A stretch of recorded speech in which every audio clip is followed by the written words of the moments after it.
All right, let's jump right in. When I say the word evolution, what's the first thing that comes to mind? For most people, it's probably that classic phrase, survival of the fittest. But what if I told you that's just one small piece of a much, much bigger story? So let's just ask the question straight up. Is evolution really just about the strongest, the fastest, the fittest winning out? The short answer is a big, resounding no. While that idea, which we call natural selection, is a super important part of the story, it's not the whole story, not by a long shot. In fact, you could say it's only about 1/5 of the story. There are actually 5 key processes that drive evolution forward. So to really wrap our heads around it, we've got to get the foundation right. Let's start with the big definition. At its absolute core, evolution is just this, a change in the gene pool of a population over time. See, it's not about an individual animal changing in its lifetime. It's about the genetic makeup of a whole group shifting across generations. But that begs the question, what in the world is a gene pool? Well, to make this super simple, let's tell a little story. I want you to imagine 10 people get shipwrecked on a deserted island. They're totally cut off from the rest of the world, and they have to start a brand new population, right there. This little group is going to be our case study. Okay, so let's look at their genes. And let's say that just by random chance, half of our survivors, that's 5 out of the 10, happen to have the gene for red hair. This means that right from the get-go, the gene pool on this island has a 50% frequency of red hair genes. You can think of this gene pool like a deck of playing cards. Now, when the population has kids, sex and reproduction basically just shuffle that deck and deal out new hands for the next generation. But notice, the cards themselves don't change. The proportion of red cards to black cards stays exactly the same. The gene pool is stable. So, let's lock in that definition. The gene pool is just all the available genes floating around in a population. And here's the crucial part.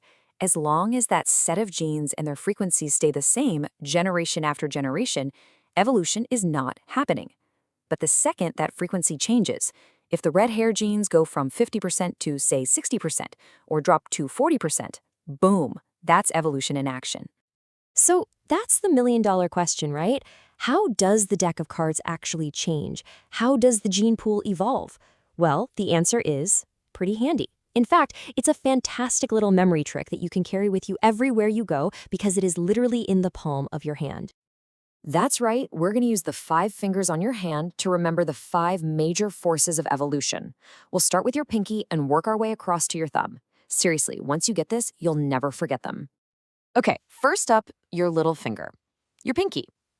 This tiny finger is here to remind you of something small, a small population. When a population shrinks down to a small size, things can get weird fast.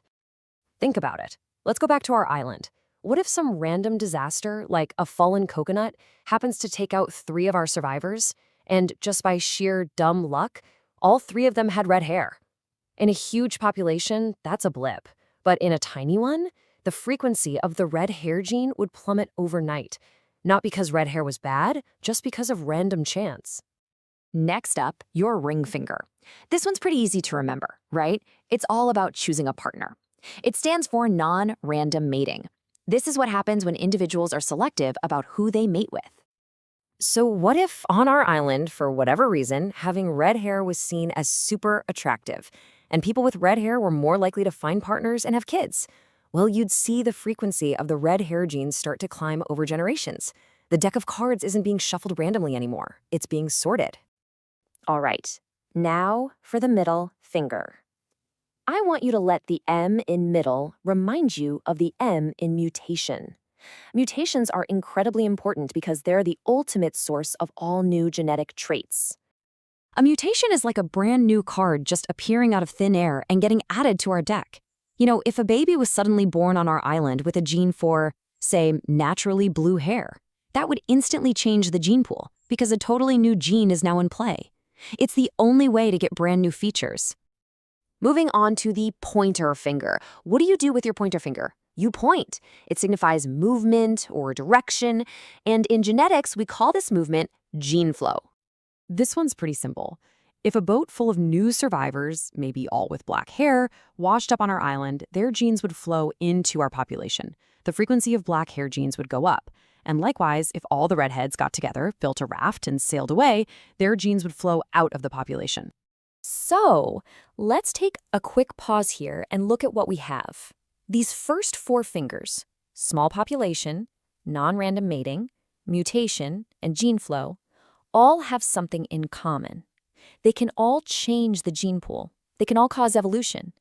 But, and this is a big but, none of them necessarily make the population better suited for its environment. They're mostly random changes. And that's the huge difference that brings us to our last finger. Those first four mechanisms cause random change. It's the thumb, our fifth finger, that represents the one process that is not random. It's the one process that consistently leads to adaptation. That is, organisms becoming a better fit for where they live. And this, of course, is natural selection. The thumb is perfect for this. It can go up or it can go down. And that's what nature does. It gives a thumbs up to traits that help an organism survive and have babies in a specific environment, and a thumbs down to traits that don't. It's a filter. Let's go back to our red hair gene. If our island was up north, somewhere cloudy and with little sun, then the fair skin that comes with red hair is actually a thumbs-up trait. It helps the body produce more vitamin D. But if our island is in the tropics, under a blazing sun, that same trait gets a big thumbs down because of the higher risk of skin cancer. See, it's all about the environment.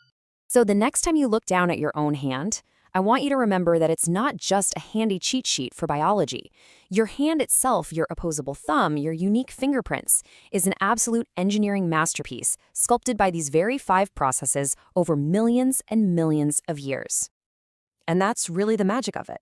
It's the endless accumulation of these tiny, small-scale changes, what scientists call microevolution, that when given enough time can lead to macroevolution, the incredible, breathtaking diversity of life that we see all over our planet. So what do you think? Can you name them? Let's try it. Little finger for small populations, ring finger for non-random mating, middle finger for mutation, pointer for gene flow, and the thumb for natural selection. If you got that, then you've earned yourself a big 5-fingered high five.